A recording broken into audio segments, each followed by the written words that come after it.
Howdy internets, it's Koku again, and today's episode is how to get rid of cable television and absolutely not miss it, and to save yourself a lot of money in doing so. When I had cable television, I haven't had for about probably maybe if not a year, at least close to a year. I was probably spending close to about 150 bucks a month on cable. I had channels I didn't even know that I had, 5 or 6 HBOs, 5 or 6 Showtimes, this HD version of this version of that. I mean, what it all boiled down to though, for me, was a lot of those shows that I was watching, I was DVRing them anyway and never watching them on time. Once you get rid of your cable though, I guess the downside is that you're no longer part of that sort of that live right now experience, and some people really value that because they like to live tweet TV shows, especially when it comes to like awards shows and things like that where there's like a running commentary. For me, that's not so important. I mean, especially since, like I said, I DVR'd everything anyway, so I would watch a lot of shows that I liked. I wouldn't see them till about, if not later on that night within hours, I would see them weeks later. Once a show airs, it's out there, and a lot of times once that show airs, you can see it within the hour. If you're a little more creative, you can find the show that you're looking for and watch it before even the West Coast gets to it. But what I want to focus on in this video is not really trying to find like criminal ways of accessing TV shows, but just ways that the average person can get rid of cable and do so and save themselves a whole lot of money. If you're okay with not watching a show right when it airs, you should be fine. The only thing that you sacrifice, probably for most people this is an important one, would be like sports. But honestly, if you're a big sports enthusiast, I mean, why not just hit the bar and just, you know, catch it there and amongst people that are true fans and get a little social about it. If it's a live event, sometimes the sites themselves will have a live stream. If you're talking about like a TV show, I've noticed that within the next day, within 24 hours, sometimes like for instance, Scandal is really big with people. Scandal, you can watch it within the next 24 hours. ABC.com, ABC posts it themselves. So you don't have to go through any kind of like strange or, you know, sort of internet underworld means just to find the TV shows that you like. But here are some of the other simpler ways of getting around this as well. The number one thing you have to have when you get rid of cable is an internet connection. You need the internet anyway. Your internet connection is probably going to cost you more now because typically what happens when you bundle it with your cable, there's some sort of a discount that seems to apply. So getting rid of the cable, it may increase the cost, but what I was able to do by threatening to cancel, they allowed me to keep the double play rate. So for a year anyway, my internet connection cost me about half of what it normally would. I'm paying about 30 bucks a month, and I think I would probably be paying about 60. I don't think that's too bad. I mean, I don't want to pay $60, but I also didn't want to pay $150 for cable internet either.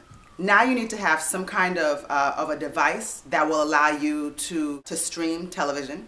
So for me, that's my PS3. I have Hulu Plus, that cost me $7.99 a month. Netflix, that's $7.99 a month as well for streaming. I also have Amazon Prime. As an Amazon Prime customer, I'm allowed a certain amount of there's certain things that I can stream for free, so it's just sort of like an added bonus. I don't typically really depend on the Amazon Prime as much, but every once in a while I'll catch something on there. I like Hulu Plus a lot because Hulu Plus is very dependable for like network television shows, and Netflix has a large library. So for instance, I caught up on all of Breaking Bad, Mad Men. There's a lot of really good shows that are on Netflix, and Netflix has an original series as well, House of Cards, which is one of my favorites. I love that show.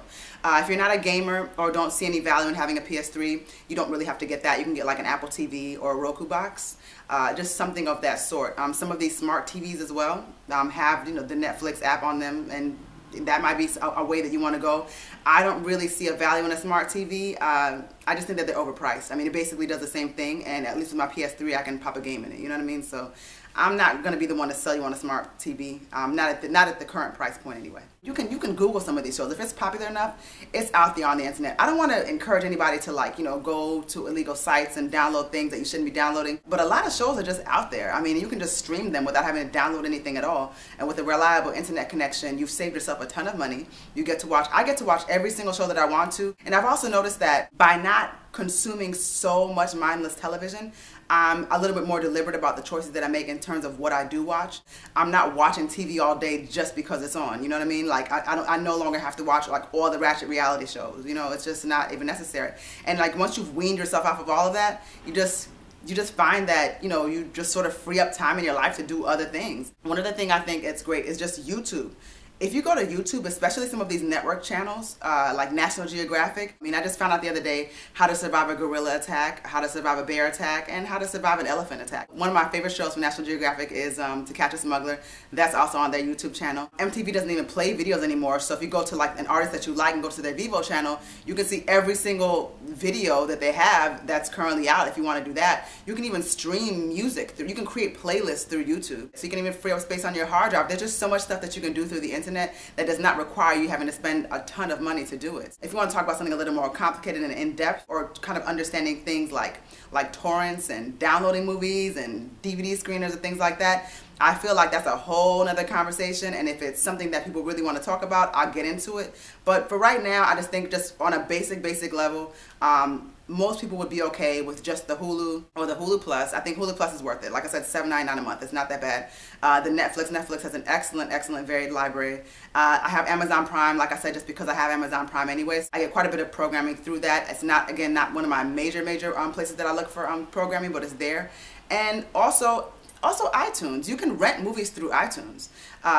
I don't know if people really necessarily always know that, but you can rent movies through iTunes. You can purchase TV shows through iTunes. It's all out there. Everything is out there now, guys. Somebody's recorded it, somebody's uploaded it, somebody has it available for streaming. If you have at least those few different channels available to you, then you're good to go. So thanks for watching, and I hope I did help you out a lot. And if you got any more questions, just let me know.